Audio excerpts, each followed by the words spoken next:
கடந்த அக்டோபர் 6ஆம் தேதி பிரம்மாண்டமாக ஆரம்பிக்கப்பட்ட பிக் பாஸ் நிகழ்ச்சியின் 8வது சீசன் ஜனவரி 19ஆம் தேதியுடன் நிறைவுக்கு வந்தது. இதன் ஆரம்பத்தில் மொத்தமாக 24 போட்டியாளர்கள் பங்கு பற்றிய போதும், அதில் முத்துக்குமரன், சௌந்தர்யா, விஷால், பவித்ரா மற்றும் ரயான் ஆகியோரே பைனலுக்காக தேர்வு செய்யப்பட்டார்கள்.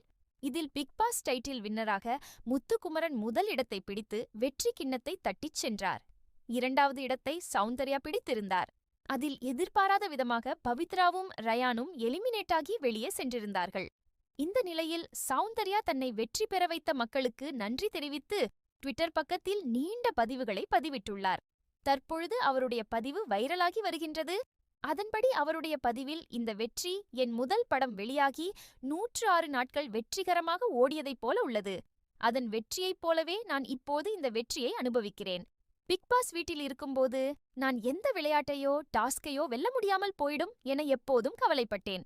ஆனால் இறுதிச் சுற்றிற்கு வந்தபோது என் மனசு என்னிடம் சொன்னது, நீ ஏற்கனவே மக்களின் மனசை வென்றிருக்கிறாய். அதுதான் எனது உண்மையான வெற்றி. நான் மக்களை வென்றுவிட்டேன். என்னை இயல்பாகவே ஆதரித்து நேசித்த உங்களை பெற்றதற்கு நான் மிகவும் மகிழ்ச்சியாக இருக்கிறேன்.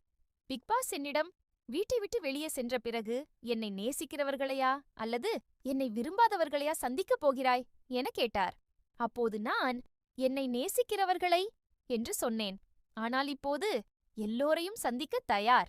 என் மனசை ஒவ்வொருவருக்கும் கொடுக்க நீங்கள் என்னை டிவி மற்றும் போனில் பார்த்து வந்தீர்கள்.